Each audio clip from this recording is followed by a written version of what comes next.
우리는 성경을 하나님의 말씀으로 믿고 고백합니다. 그 이유는 성경이 하나님을 온전히 계시하고 있기 때문이죠. 그런 의미에서 그리스도인은 누굽니까? 성경을 하나님의 말씀으로 믿고 고백하는 자들입니다.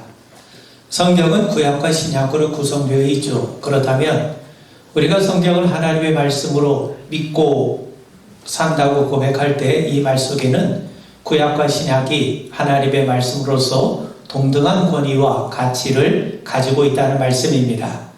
그런데 사람들은 구약과 신약에 대해서 오해를 하고 있습니다. 구약은 율법이요, 신약은 은혜라는 겁니다. 구약의 하나님은 공의의 하나님이요, 신약의 하나님은 은혜의 하나님이라는 거죠. 구약의 하나님은 진노하시는 소멸의 불이요, 신약의 하나님은 용서하시는 자비와 긍휼의 하나님이라고 오해를 합니다. 구약과 신약이 동등한 권위를 지닌 하나님의 말씀이라면 구약의 하나님과 신약의 하나님이 다를 수가 없습니다. 그런데도 구약의 하나님과 신약의 하나님이 서로 다르다고 오해를 하는 경우가 종종 있게 마련이죠. 여러분, 기독교 초창기 마르시온이라고 하는 사람이 있었습니다. 그는 구약과 신약의 관계에 대해서, 율법과 은혜의 관계에 대해서 깊이 고민했던 인물이었습니다. 그는 구약의 하나님과 신약의 하나님이 서로 다른 분이라고 주장을 했어요. 그는 구약의 율법보다 은혜를 더욱더 강조한 사도 바울의 가르침에 근거해서 구약의 하나님과 신약의 하나님이 서로 다른 별개의 하나님이라고 주장하게 이르렀던 겁니다. 마르시오는 구약의 하나님을 열등한 하나님이요, 악한 창조주로 인식한 반면에 신약의 하나님이야말로 진정한 성부 하나님이라고 주장을 합니다. 그는 헬라 사상의 영향을 받아서 세상을 이분법적으로 바라봤던 것이죠. 여러분, 그는 물질로 구성된 세상과 육체는 악한 것으로 봤습니다. 그래서 물질을 창조하신 하나님은 악한 분이라는 겁니다. 거기서 그는 한 걸음 더 나아가서 구약의 하나님은 정의로운 하나님이긴 하지만 자비와 사랑의 하나님이신 신약의 하나님보다는 좀 열등하다고 판단을 했습니다. 그래서 그는 구약을 인정하지 않고 자신의 이성과 이해를 기반으로 성경을 새롭게 편집하기도 했습니다. 그래서 그는 구약을 제외하고 복음서 가운데서도 누가복음만 성경으로 인정을 하고 바울 서신만을 성경으로 인정을 했습니다. 그런데 그의 생각은 잘못된 겁니다. 그는 성령의 인도하심에 따르지 않았습니다.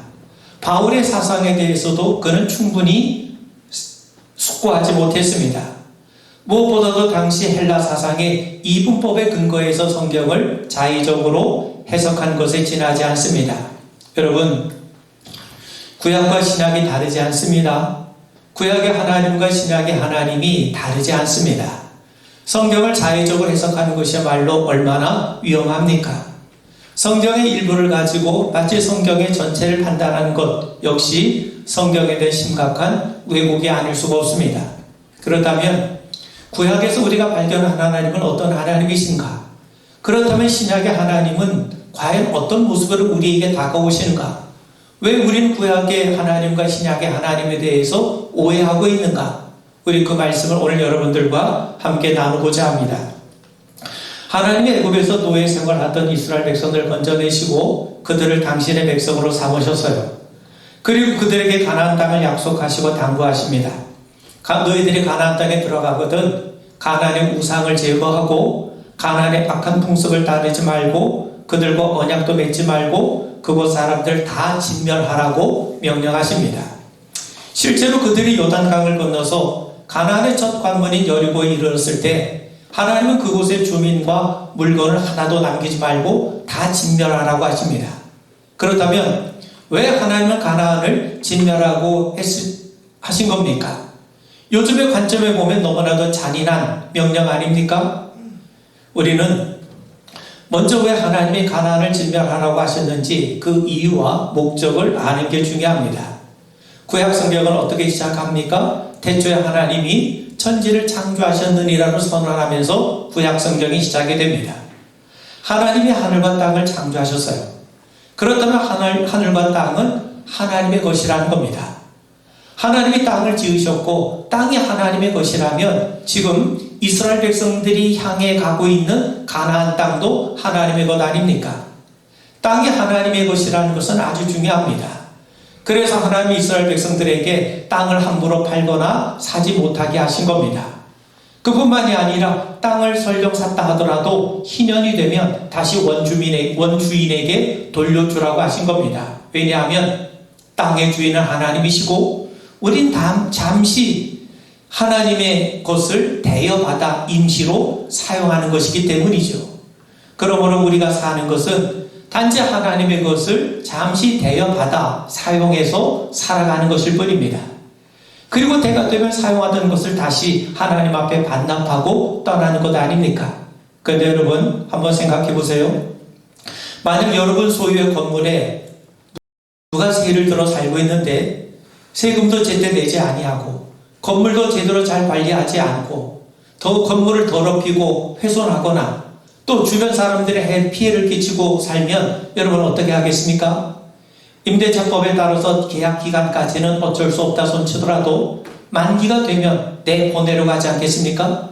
지금 가나안 땅이 그러한 상태에 있다는 겁니다.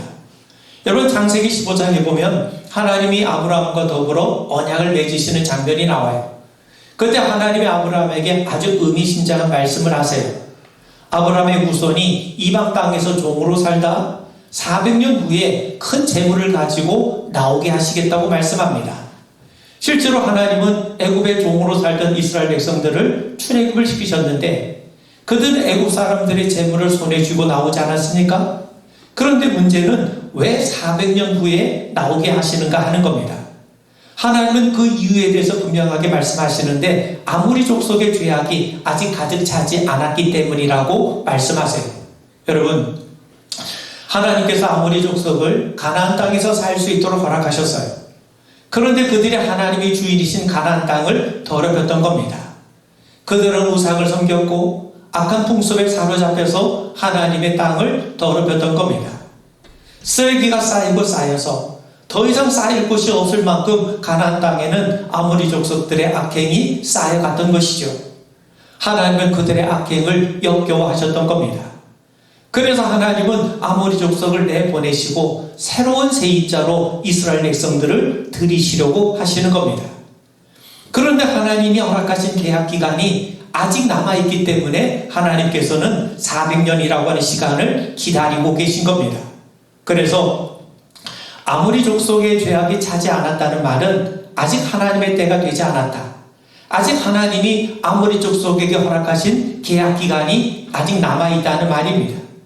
그래서 하나님은 400년을 더 기다리신 후에 그들을 몰아내시고 그들을 내보내시고 새로운 세입자로 이스라엘 백성들을 가나안 땅에 정착하게 하신 겁니다. 그러므로 여러분 아모리 족속이 가나안 땅에서 쫓겨나는 건 전적으로 그들의 죄악 때문이죠. 하나님의 땅인 가나안이 그들의 죄악으로 물들어가는 것을 하나님은 용납하실 수가 없으셨던 겁니다. 그래서 하나님께서 이스라엘 백성들에게 당부합니다. 여러분 새로운 세입자가 오게 되면 주인이 이 건물을 이렇게 잘 사용해 줄 것을 당부하지 않습니까? 마찬가지예요. 하나님께서 이제 가나안 땅에서 아모리 족속을 내보내시고 새로운 세입자로 이스라엘 백성들을 맞이하시면서 당부하세요. 오늘 본문에 보시니까 하나님이 모세에게 말씀하여 이르시되 너는 이스라엘 자손에게 말하여 이르라. 나는 여호와 너희 하나님이니라. 너희는 너희가 거주하던 애굽 땅의 풍속을 따르지 말며 내가 너희를 인도할 가나안 땅의 풍속과 규례도 행하지 말고 너희는 내 법도를 따르며 내 규례를 지켜 그대로 행하라. 나는 너희 하나님 여호와이니라. 너희는 내 규례와 법도를 지키라. 사람이 이를 행하면 그로 말미암아 살리라. 나는 여호와이니라. 하나님은 가나안 족속의 죄악과 악행으로 그들을 내쫓으시고 이스라엘 백성들이 그곳에 거주하게 하셨어요. 하나님의 세입자를 바꾸셨다는 말입니다. 그러므로 하나님이 이스라엘 백성들에게 가나안 족속을 진멸하라는 것은 살육자가 되라는 말이 아닙니다. 실제로 가나안 원주민들을 다 죽이라는 말이 아닙니다. 보스니아 사태처럼 인종 청소하라는 말이 아닙니다. 가나안 사람들의 삶의 원리를 따르지 말라는 거예요. 가나안의 악한 풍습과 우상을 따르지 말라는 겁니다. 하나님이 거룩하신 것처럼 주인이 거룩한 것처럼 거룩한 백성이 되어서 하나님이 허락하신 그 가나안 땅을 거룩한 곳으로 사용하고 만들어 가라는 거죠. 하나님이 그들에게 원하신 건 거룩한 삶입니다. 십계명에 나타난 것 같이 하나님을 온전히 섬기고 이웃 사랑을 통해 하나님의 사랑과 공의를 드러내는 삶이죠. 예수님의 말씀대로 따르면 무엇을 먹을까 입을까 마실까 염려하지 말고 하나님의 나라와 그 의를 드러내는 삶을 말씀하는 겁니다. 그런데 여러분, 이스라엘 백성들은요, 거룩하게 사는 데 관심이 없어요. 하나님을 신뢰하며 경건하게 사는 것보다는 가난한 사람들처럼 폼나게 살고 싶어 했어요. 그 일이 가나안 초창기 때부터 일어났습니다. 아간에게서 발생한 거죠. 하나님은 여리고성을 넘겨주시면서 그 어느 것 하나 취하지 말고 다 진멸하라고 하십니다. 그런데 아간이 하나님의 명령을 어기고 외투 한 벌과 은 200세겔과 금덩어리 하나를 숨겨요. 그런데 그가 하나님의 명령을 어긴 이유가 어디냐면 그 물건을 탐내었기 때문입니다. 그래서 하나님이 진노하신 거죠. 여러분, 아간의 범죄는요, 이스라엘 백성들의 사명을 망각하는 죄입니다. 하나님의 아모리 족속의 죄악으로 그들을 내보내시고 이스라엘 백성들을 새롭게 그 땅을 차지하고 맡기신 것 아닙니까? 그러면서 하나님이 당부하신 것이 가나안 족속의 우상을 제거하고 악한 죄악을 멀리하라. 그러면 너희들이 가나안 땅에서 살리라고 말씀하세요. 그런데 이스라엘은 하나님 왜 자신들에게 가나안 땅을 맡기셨는지 그 이유와 목적을 잊어버리고 만 겁니다. 여러분, 아간의 모습은요, 가나안의 방식을 따르는 모습을 우리에게 보여줍니다. 가나안에서 경건하게 사는 것보다 가나안 사람들처럼 부와 쾌락을 추구하는 마음이 그의 탐욕을 통해서 드러났기 때문인 거죠. 이거는 아간 개인의 문제가 아닙니다. 실제로 가나안 땅에서 이스라엘 사람들은요, 아간처럼 살았던 거예요. 그래서 하나님께서 이 아간을 통해서 분명하게 경고를 하셨던 겁니다. 여러분, 가나안에 들어갔을 때 그들은 하나님의 자신을 가나안에 보내신 목적을 잊어버리고 맙니다. 앞서 말씀드린 것처럼 가나안을 진멸하는 것은요, 그들을 다 죽이라는 말이 아닙니다. 우상을 없애라. 가나안의 악한 풍습을 버리라. 그 말입니다. 가나안의 우상과 풍습은 가나안 사람들이 만든 거예요. 그런 의미에서 가나안 사람들을 진멸하라는 것은 가나안 사람들의 우상과 그들이 만든 악한 풍습을 제거하라. 표현만 그렇게 할 뿐이지 실제로는 우상과 악한 풍습, 즉 죄를 진멸하라는 겁니다. 달리 말하면 너희는 가나안 사람들처럼 죄에 사로잡혀 악행을 저지르지 말고 하나님의 백성으로 거룩한 삶을 살라는 거죠. 하나님 왜 아모리 족속을 내쫓았습니까? 그들의 죄와 악행 때문이에요. 왜 하나님께서 이스라엘 백성들을 가나안 땅에 살게 하실 겁니까? 그들을 통해 거룩한 백성답게 살게 하시기 위해서입니다. 그런데 이스라엘은 정반대의 행동을 합니다. 그들과 언약을 맺었어요. 그들의 우상과 악한 풍습을 닮아가기 시작했습니다. 여러분, 이스라엘이 가나안 땅에 들어오자 제일 큰 문제는 가나안의 문화입니다. 이스라엘 백성들은 유목민족입니다. 반면에 가나안은 농경민족, 농경문화입니다. 이스라엘 백성 농사 경험이 전혀 없어요. 먹고 살기 위해서 이제 농경이라고 하는 새로운 환경에 적응하는 것이 아주 급선무예요. 근데 농사 지을 때 제일 필요한 게 뭡니까? 물이죠.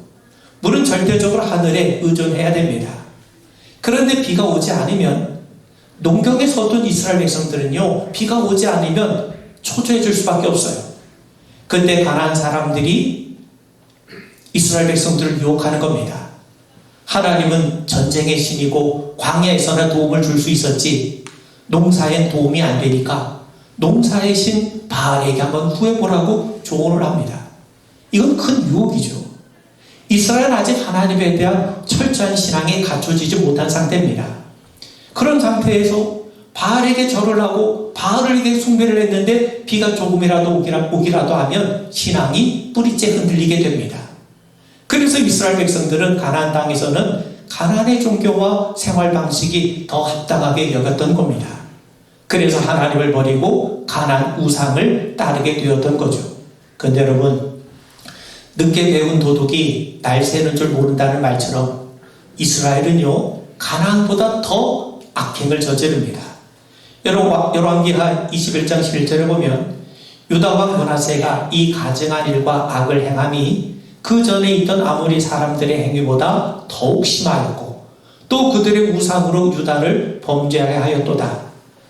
가나안 땅이 토해낼 만큼 악행을 저질렀던 그 아모리 족속보다 유다 백성들이 더 심한 악행을 저질렀다는 겁니다. 하나님의 주인이신 가나안 땅에 더 이상 살 수 없을 지경이 될 만큼 악행을 저질렀다는 거죠. 그래서 하나님이 지체하지 않으시고 계약을 해지하시는 겁니다.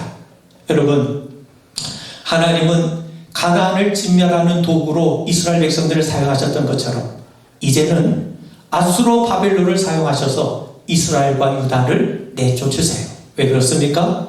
그들이 가나안 족속보다 더 악한 일을 그 땅에 가득 채우기 때문입니다. 사랑하는 성도 여러분, 하나님은 가나안 땅에서도 하나님만 사랑하라고 하세요. 그렇지 않으면 그 땅에서 쫓겨날 수 있다고 하십니다. 하나님은 하나님만 신뢰하라고 말씀합니다. 그래야 그 땅에서 살 수 있다는 겁니다. 그런데 이스라엘은요 하나님을 사랑하고 신뢰하는 것보다 가나안 방식을 따르는 게 더 편했어요. 그래 더 재미있게 살 수 있을 것 같았던 겁니다. 마치 자기는 새든 사람임에도 불구하고 마치 자신이 주인인 것처럼 주인 행세를 하기 시작했던 겁니다. 여러분, 하나님은요 이스라엘을 거룩하게 살기를 원하십니다. 그런데 이스라엘은 세상적으로 잘 살고 싶어 했어요. 그래서 자기 뜻대로 살고 싶어 했어요. 그래서 가나안의 우상과 풍습을 버리지 못하고 그대로 따랐던 겁니다. 여러분, 이거는요 오늘 우리와 다르지 않습니다. 하나님은 우리가 하나님의 나라와 의를 구하며 살기를 원하세요. 그런데 우리는요 그렇게 살다가 세상에서 낙오가 되는 것 같아요. 그래서 우리는 무엇을 먹을까 입을까 마실까 그것을 염려하고 거기에만 관심을 기울이며 살아가게 되는 거죠. 여러분, 하나님이 어떤 분이신지를 가장 잘 보여주실 수 있는 분은 예수님이세요. 그분은 성자 하나님이시요 하나님의 아들이시기 때문입니다. 예수는 그 유명한 탕자의 비유를 통해 하나님이 어떤 분이신가 하는 것을 우리에게 아주 분명하게 보여주십니다. 둘째 아들이 아버지께 유산을 요구하죠. 아버지가 살아계실 때 유산을 요구하는 건 당시 사회에서는 있을 수 없는 일입니다. 당시 유대 사회에서 재산 분배는요 아버지가 죽은 이후에만 이루어지기 때문이에요. 그러므로 둘째 아들이 아버지의 재산, 유산을 요구한다는 것은 아버지가 죽기를 바라는 것일 뿐만 아니라 동시에 아버지의 관계를 청산하고 싶다는 겁니다. 그의 유일한 관심은 재산이었지 아버지가 아니었던 거예요. 그런데 더 놀라운 건 뭡니까? 아버지의 반응입니다. 당시 아버지는 얼마든지 둘째 아들을 훈계하거나 꾸짖거나 아니면 내쫓을 수도 있었어요. 그런데도 불구하고 아버지는 아들이 요구하는 대로 순수히 재산을 내어줍니다. 예수님은요 아버지가 아들들에게 각각 살림을 나눠주었다고 말씀합니다. 살림을 나눠줬다는 거예요. 근데 이 살림이란 말을 헬라말로 비오스라고 하는데 이 비오스란 말은 원래 생명을 나타내는 말입니다. 아버지가 살아계심에도 아들이 재산을 요구했다는 말은요 아버지에게는 명예가 짓밟히는 모욕이 아닐 수가 없습니다. 당시 유대사회에서 명예는 생명만큼이나 소중했어요. 아들의 요구는 아버지의 명예는 안중에도 없는 그야말로 배은망덕한 요구였고 아버지는 자신의 명예가 땅에 추락하는 것을 감수하면서까지 기꺼이 자신의 재산을 아들에게 내어줍니다. 이건 곧 자신의 생명을 내어주는 행위입니다. 여러분, 예수님은 인간의 죄로 인해서 명예가 짓밟히는 것까지 감수하시면서 인내하신 하나님, 더 나아가 그리스도 예수를 십자가에 내어주시기까지 자신의 생명을 기꺼이 우리에게 내어주시기까지 아낌없이 주시는 하나님의 사랑을 우리에게 보여주고 있는 겁니다. 여러분, 둘째는 제사를 상속받아가지고 아버지를 떠나 허랑방탕하게 살아갑니다. 그런데 얼마 지나지 않아 재산을 탕진하고 돼지 주염 열매를 먹으며 근근히 살아가는 신세로 전락하게 되죠. 비로소 그는 자신의 비참한 모습을 발견하게 됩니다. 아버지를 떠난 것이 얼마나 비참한가를 몸소 체험했어요. 그는 비로소 내가 아버지께 죄를 지었구나 하는 걸 깨닫게 되죠. 그리고 아버지께로 다시 돌아가기로 마음에 작정을 합니다. 그런데 이번에는요, 다만 아버지 아들로서가 아니라 품꾼의 한으로 자신을 받아주기를 간청하기로 하면서 일어나 집으로 돌아오게 됩니다. 여러분, 당시 종과 품꾼에는 차이가 있습니다. 종은 주인의 집에 거하면서 주인을 섬겨요. 반면 품꾼은 주인의 집에 거하지 않고 다른 곳에 기거하면서 날마다 일당을 받고 주인의 일을 거두는 일을 하는 겁니다. 그는 일말의 양심을 갖고 있는 겁니다. 근근히 품삯을 받아가지고 아버지에게 진 빚을 조금이라도 갚고 싶었을 겁니다. 그런데 품꾼으로 일하면서 언제 아버지에게 진 빚을 다 갚을 수 있겠습니까? 무엇보다도 추락된 아버지의 명예와 위신은 무엇으로 갚을 수 있단 말입니까? 그런데 참으로 놀라운 것은요, 탕자를 맞이한 아버지의 반응입니다.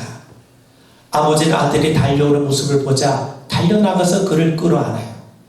당시 유대사회에서 뛰는 일은요, 종이나 어린 아이들이 하는 일이지 점잖은 어른이 하는 일이 아닙니다. 여러분, 유대 사람들은 뛸 때 겉옷이 조금 들춰져가지고 맨살이 드러나는 것을 아주 수치스럽게 여기고 있었습니다. 그런데 아버지는 아들을 맞이하기 위해서 뛰어나갑니다. 아버지는 체면과 자존심도 없어요. 그는 매일 나와서 아들이 돌아오길 기다렸습니다. 그리고 아들이 돌아오니까 체면도 무시하고 달려가서 아들을 끌어안아줍니다. 그뿐만이 아닙니다. 당시 아버지를 배척하는 자는요, 율법에 따르면요, 마을 사람들로부터 소울 세례를 받을 수가 있었어요. 그런데 아버지는 행여라도 그런 불상사가 나타날까봐 미연에 방지하기 위해서 달려가서 그를 안아준 겁니다. 그뿐만이 아니죠. 아버지는 아들을 위해서 제일 좋은 옷을 입혔습니다. 옷은 당시 신부를 나타냅니다. 둘째를 품꾼으로서가 아니라 아들로 맞이하겠다는 거죠. 아들이 품삯을 벌어가지고 아버지의 빚을 갚을 수 있겠습니까? 그럴 수 없어요. 설령 갚는다 할지라도 아들의 지위를 다시 얻을 수 있는 건 아닙니다. 아들의 지위는 아들의 행위가 아니라 아버지의 은혜로 얻는 겁니다. 아버지는 아들이 아버지의 빚을 다 갚을 때까지 기다리지 않았습니다. 그 빚과 상관없이 지금의 모습 그대로 아들의 지위를 회복시켜줘요. 그리고 송아지를 잡으면서까지 잔치를 베풀어줍니다. 아마 마을 모든 사람들이 이 잔치에 초대되었을 겁니다. 아버지의 심정을 단적으로 나타내는 표현이 있는데, 이 내 아들은 죽었다가 다시 살아났으며 내가 잃었다가 다시 얻었노라 하니 그들이 즐거워하더라. 여러분, 아버지는 둘째가 어떻게 살았는지, 그가 무슨 잘못을 저질렀는지 묻지 않으십니다. 예수님은 하나님이 바로 그런 분이시라고 말씀하여요. 하나님 앞에 용서받지 못할 죄가 없다는 겁니다. 하나님 앞에 받아들이지 못할 죄인이 없다는 거예요. 여러분, 아들이 아버지 집에 돌아온 이유가 뭔지 아십니까? 아버지 집의 양식이 풍족하기 때문이에요. 자기는 여기서 줄여 죽는데 아버지 집에는 양식이 풍족해요. 그래서 돌아온 겁니다. 그런데 아버지 집에는요, 양식만 풍족한 것이 아닙니다. 정말 아버지 집에 풍성한 것은요, 은혜와 사랑과 용서와 긍휼이 풍족하게 있어요. 예수님은 탕자의 이야기를 통해서 당시 그 누구에게도 받아들일 수 없는 탕자를 받아주시는 아버지의 모습을 통해 죄인을 받아주시는, 죄인을 당신의 자녀로 삼으시는 하나님의 모습을 우리에게 분명하게 드러내고 계십니다. 여러분, 아버지의 사랑은 정말 이처럼 무모할 정도로 예쁜 사랑입니다. 그렇다고 예쁘다고 해서 결코 값싼 것이 아닙니다. 여러분, 독일어 가운데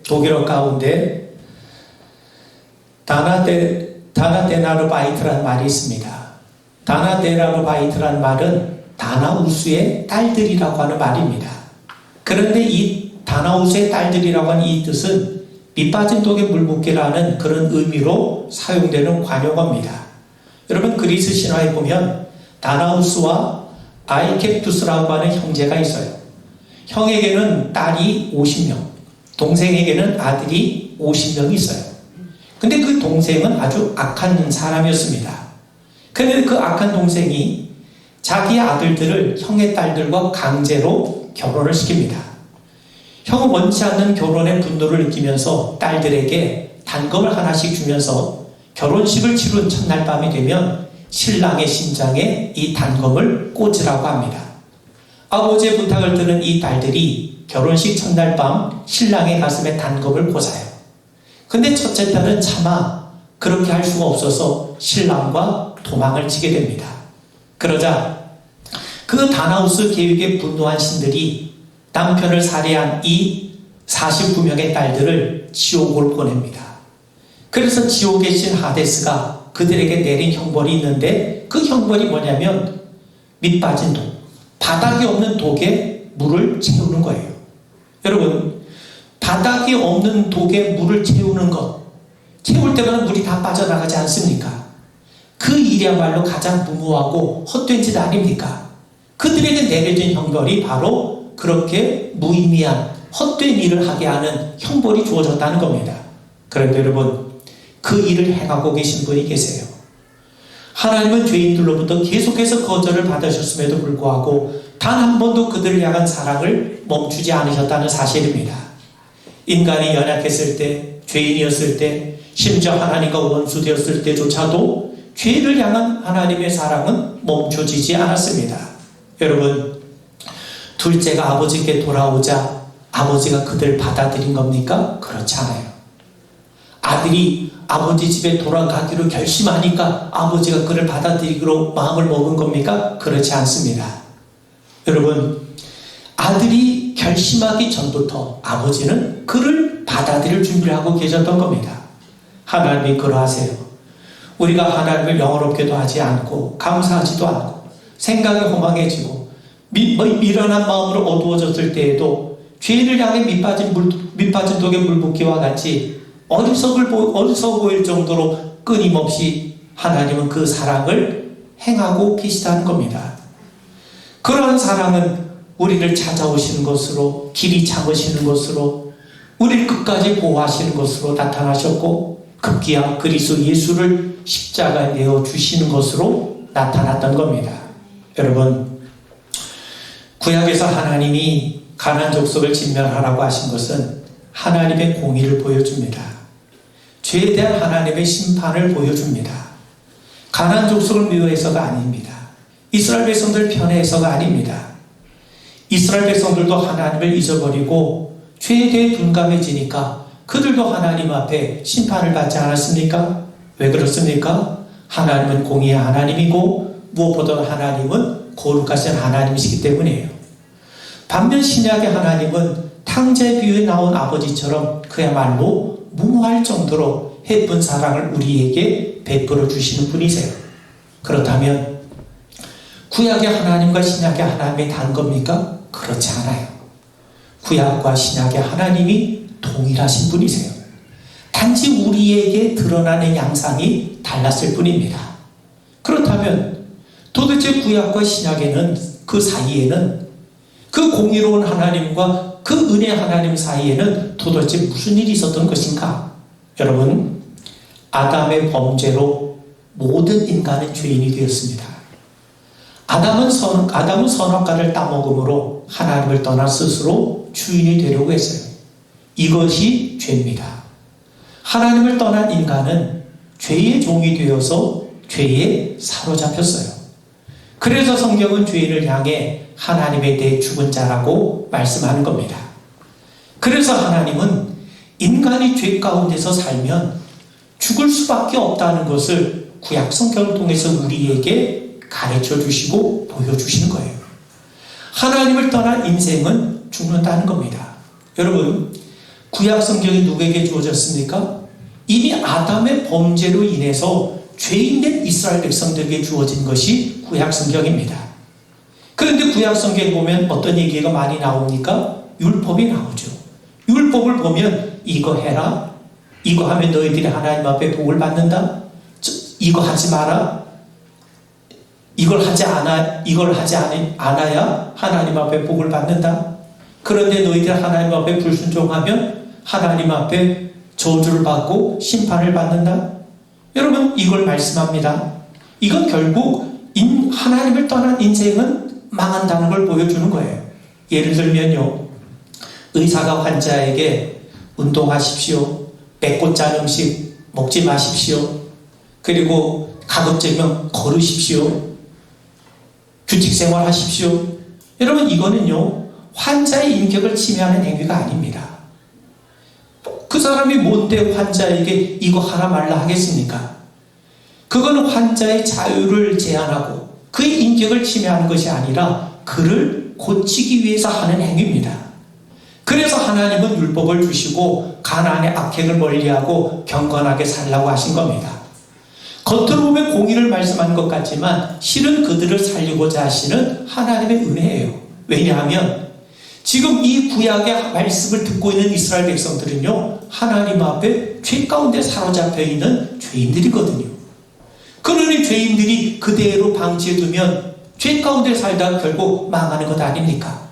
그래서 하나님이 마치 의사가 환자에게 이거 해라, 이거 하지 마라 말씀하시는 것처럼 율법을 통해서 하나님 앞에 우리가 죄를 멀리하고 살 수 있는 것을 가르쳐 주셨던 겁니다. 그런데 여러분, 이스라엘은 그 하나님의 은혜를 받았음에도 하나님을 떠납니다. 달리 말하면 죄를 이길 힘이 없었던 거죠. 이건 이스라엘에게만 해당되는 게 아니라 모든 인간에게 해당이 됩니다. 우린 죄를 이길 힘이 없어요. 그래서 주님이 오신 겁니다. 그분이 우리를 대신해 진이 십자가를 지심으로 죄에 대한 심판을 이루신 겁니다. 그리고 부활하심으로 우리 구원을 완성하신 겁니다. 성령을 보내주셔서 우리를 구원에 참여케 하신 겁니다. 예수님의 첫 번째 메시지가 뭡니까? 회개하라, 천국이 가까이 왔느니라. 예수님을 인해서 천국의 시대가 열렸어요. 하나님의 영이 모든 사람에게 임하는 시대가 열려진 겁니다. 누구든지 그리스도 예수를 영접하는 자마다 하나님의 자녀가 되는 권세가 주어지는 시대가 된 겁니다. 그렇다면 왜 구약시대에는 십자가의 사랑이 나타나지 않았나? 아직 때가 이르지 않았기 때문이에요. 사람들은요 아직도 자신들이 죄의 사슬에 얽매여 있다는 사실조차 알지 못했습니다. 자신에게 십자가의 은혜가 필요하다는 사실을 깨닫지 못하고 있어서요. 얼마든지 자신의 노력과 행위로 하나님께 나아갈 수 있다고 여기고 있었습니다. 그들의 고집이 꺾여지고 정말 우리에게 필요한 것은 우리의 의지나 공로가 아니라 정말 하나님의 은혜와 긍휼이라는 사실을 인정할 때까지 하나님은 기다리셨던 거예요. 그래서 그들에게 구약의 시대가 필요했던 겁니다. 여러분, 하나님은 구약을 통해 인간의 죄성을 보게 하십니다. 그리고 그 죄는 인간의 공로가 아니라 오직 하나님의 은혜로만 해결될 수 있음을 배우게 하신 겁니다. 그리고 때가 되자 그리스도 예수를 보내주셨고 그분의 대속제물로 받으시고 우리의 죄를 용서하신 겁니다. 그분의 부활을 통해서 구원을 완성하신 겁니다. 성령을 통해 그 구원에 참여케 하신 겁니다. 그런 의미에서 여러분, 구약의 하나님과 신약의 하나님이 다르지 않아요. 단지 하나님의 진정한 모습이 우리에게 잠시 감춰져 있었을 뿐입니다. 그런데 그리스도의 십자가를 통해 하나님의 진면목이 우리에게 드러난 겁니다. 우리는 그 귀한 은혜를 받아 누리고 있는 성도임을 우리 반드시 기억하게 되길 바랍니다. 우리 기도하겠습니다. 늘 성경을 가까이 하게 하시고 그 성경을 통해 하나님이 어떤 분이신지, 하나님이 우리를 위해서 행하신 일이 무엇인지, 또 하나님께로 날마다 더 가까이 나아가는 우리 성도들 되게 하옵소서. 예수님 이름 받들어 간절히 기도하옵나이다. 아멘.